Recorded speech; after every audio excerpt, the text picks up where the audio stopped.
wreckage.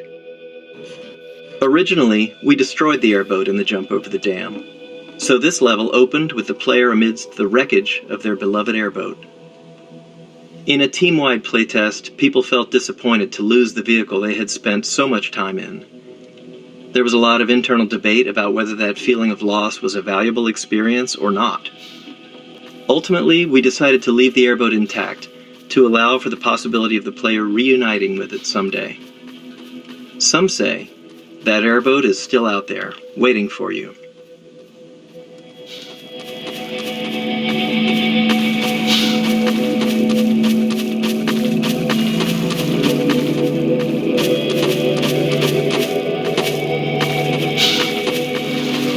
Alex and Mossman.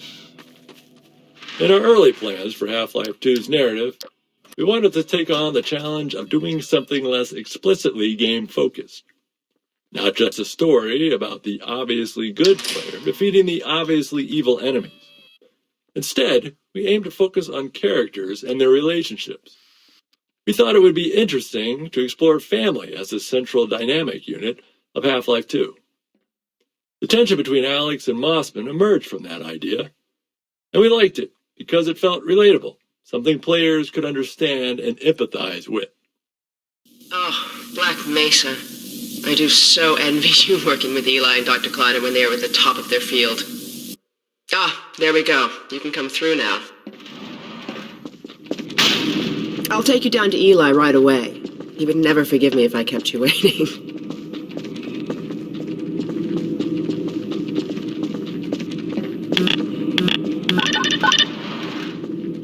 We could certainly use the extra help around here.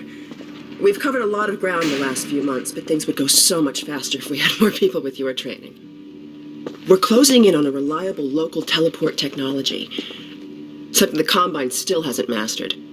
Eli thinks their portals are string-based, similar to our Calabi-Yau model, but they've failed to factor in the dark energy equations. They can tunnel through from their universe, but once they're here, they're dependent on local transportation. If they knew what we were doing with entanglement... Oh. Listen to me. I sound like a postdoc. I'm just so excited to think that we'll finally have the chance to work together. Where was I? Oh, yes. Dr. Kleiner compressed the Zen relay far beyond anything he imagined at Black Mesa. We figured out how to use Zen as an unexpressed axis, effectively a dimensional slingshot, so we can swing around the border world and come back in local space without having to Oh, here's Eli now. All right, Eli's lab. We built Eli's lab after Dr. Kleiner's, which gave us a better understanding of how to set up and design effective choreo scenes. As a result, we were able to create a more complex scenario with more opportunities for it to respond to the player. Having multiple characters doing their own thing around the room made staging tricky, and it took a lot of iteration and playtesting to get it to run smoothly. Our experience showed that, generally, players wanted to play along with the scene. They just needed enough subtle clues to know where we wanted them. Similarly, if they got distracted, the scene had to gently pause and wait for them to return. Feel free to look around. Balancing the player's desire to explore with the narrative goals of the scene was always a challenge. We wanted the room to be full of interesting things to look at, but many players wouldn't explore until they were sure they wouldn't miss any of the character performances. That's why it was important for Eli to tell the player to look around midway through the scene.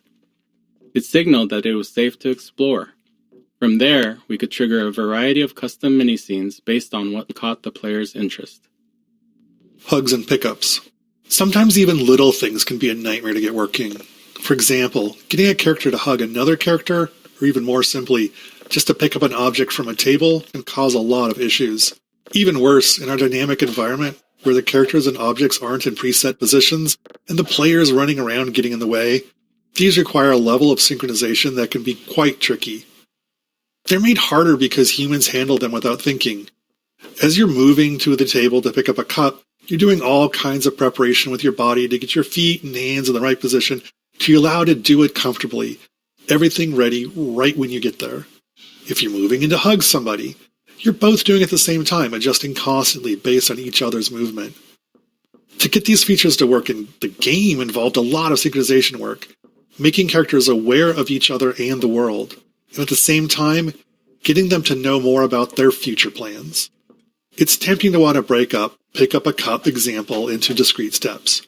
Walk to the table, face cup, pick up a cup, because it's much simpler that way, and it makes the steps nicely reusable. But that's how robots work, not humans. Our characters had to know they were moving to a table with the intention to pick up a cup, so they could work on multiple parts of it simultaneously, making sure their hand grabs the cup right when they get there. With two characters, it's even more of a negotiation. Both need to agree where and when it's going to happen, and everything needs to happen in place in a seamless fashion. While these moments of simple interaction with their characters in the world are often short, they were critical to making them seem like believable people. I thought you were on watch. The Vortigons relieved me so I could come see Gordon. Anyway, I should be in here working on... We want to put this dense chunk of visual story here because it's the place the game is most explicit at telling players to explore space. Even though its primary job is world building, we still take strides to highlight the relationship between Eli and Breen, giving context to the world's central conflict. Deliberately misunderstand me. Alex, why don't you take Gordon along and give him some practice with the gravity gun? Sure. Come on, Gordon. Let's go have some fun. The zero-point energy field manipulator is not a toy, Alex. Ugh, let's get out of here.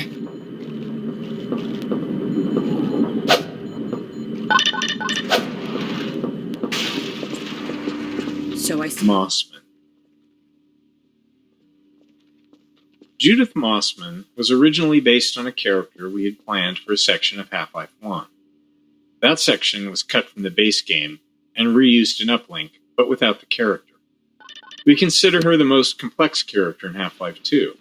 We knew we'd be walking a tightrope with how the player felt about her even before Nova Prospekt, because the player's trusted sources don't agree. Eli likes her, but Alex doesn't. We recognized there was a limit to how much complexity we could pull off in relationships, but we felt that a stepmother-daughter dynamic was something players would understand. Whether or not you agree with Mossman, she's doing something heroic. She risks being a double agent to get the information she needs to protect Eli and Alex. She just didn't plan for Gordon.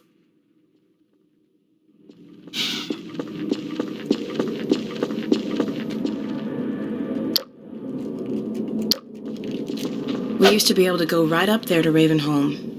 It was an old mining town inhabited by some escapees from City 17. Believe me, that tunnel is sealed for a reason.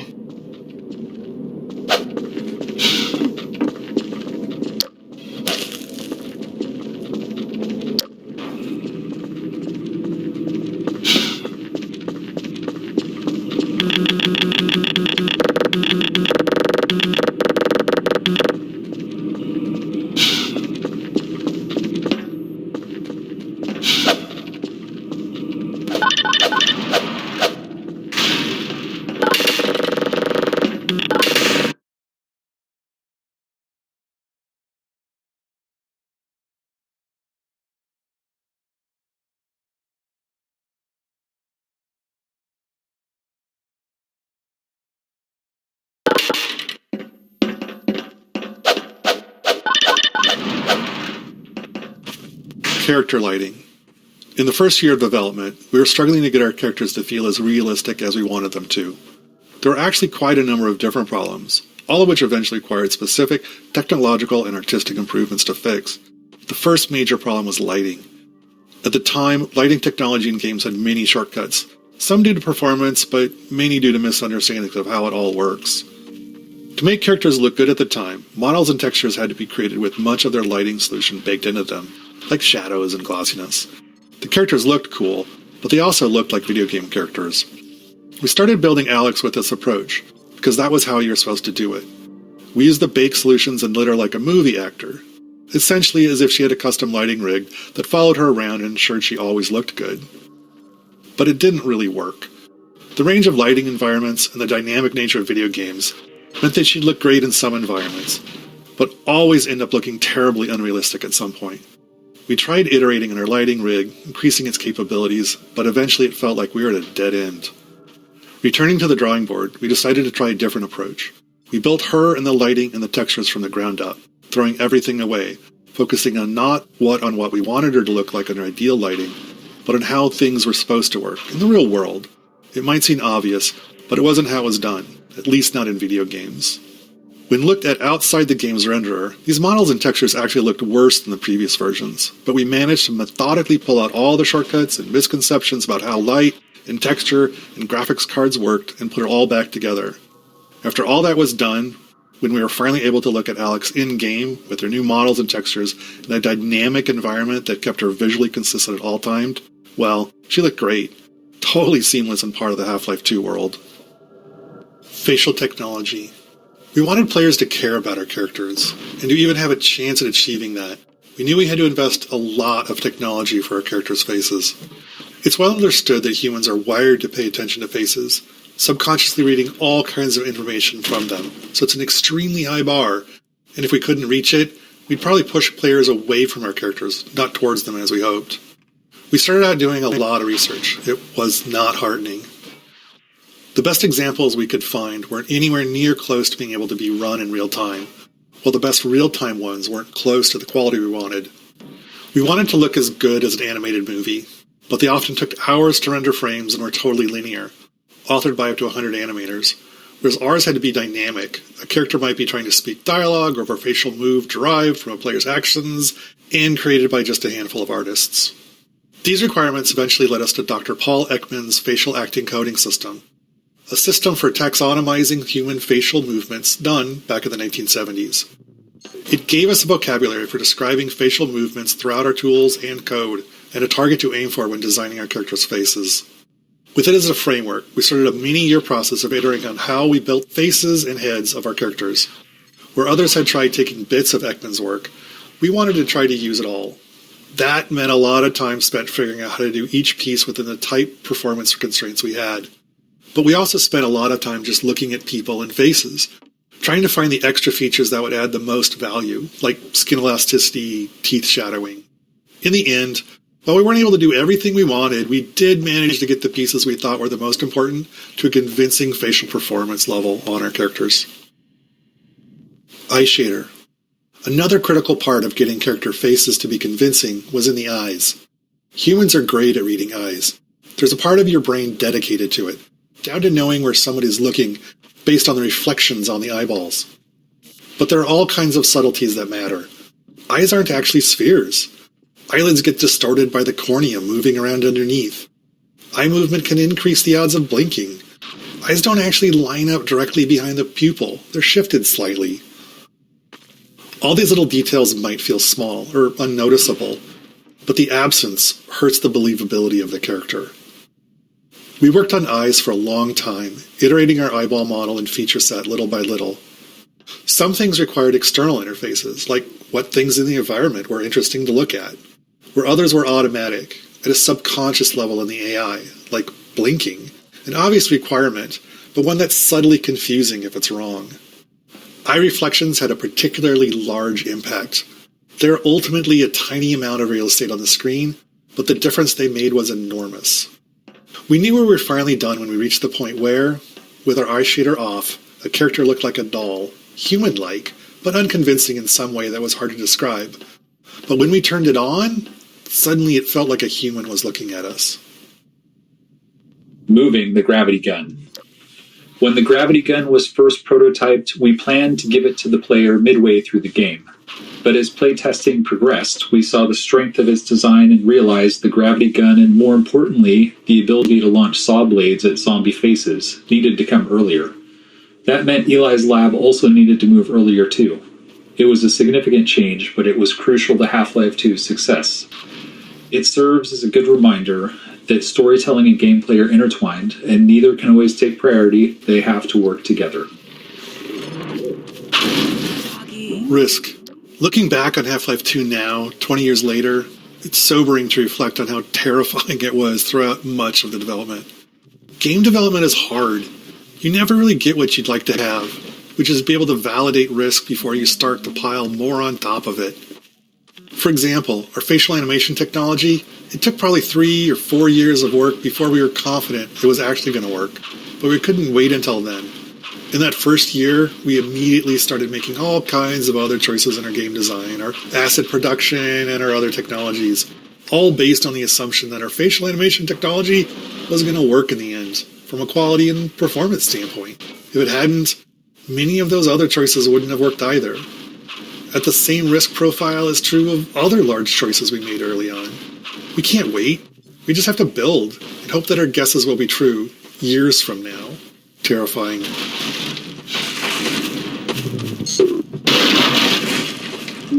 Throw another, Dog.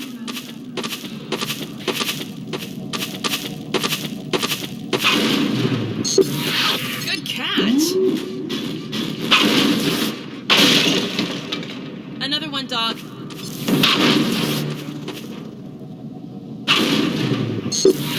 Awesome. Go ahead, Dog. Throw.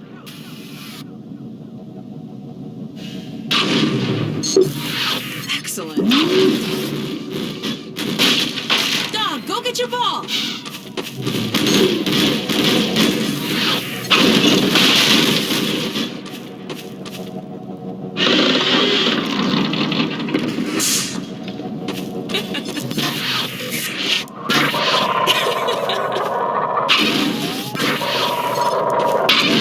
Nice shot.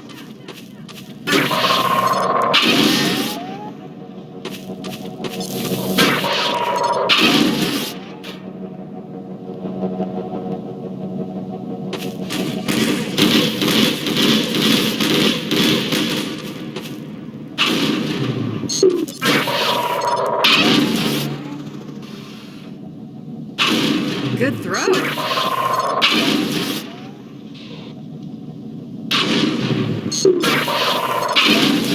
Nice catch.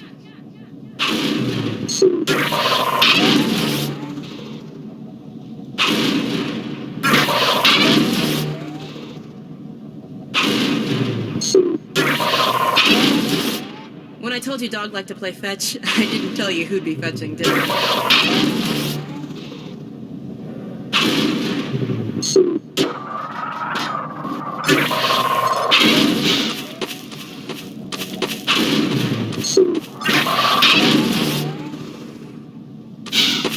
Okay, Gordon, let's try something else.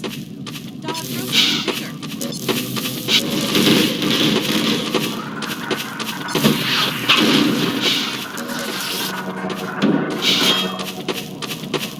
No, Dog. No, boy. Down. Put that down.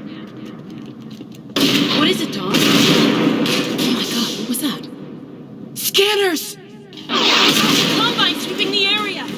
Gotta head back to the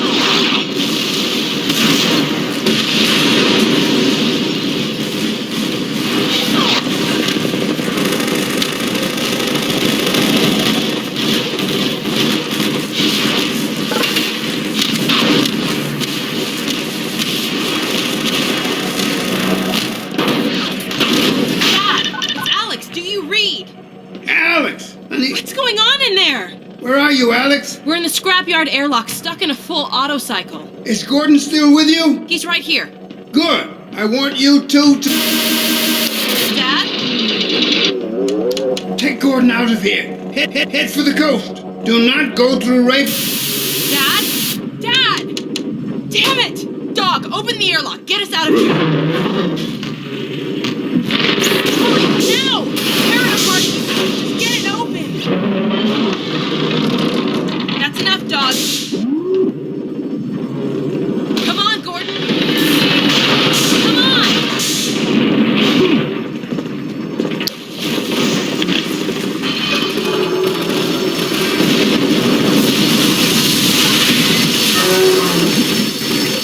Gordon, you need to get out of here. I can't leave my father. Dog, take Gordon to the Ravenholm tunnel, then circle around and try to meet up with me.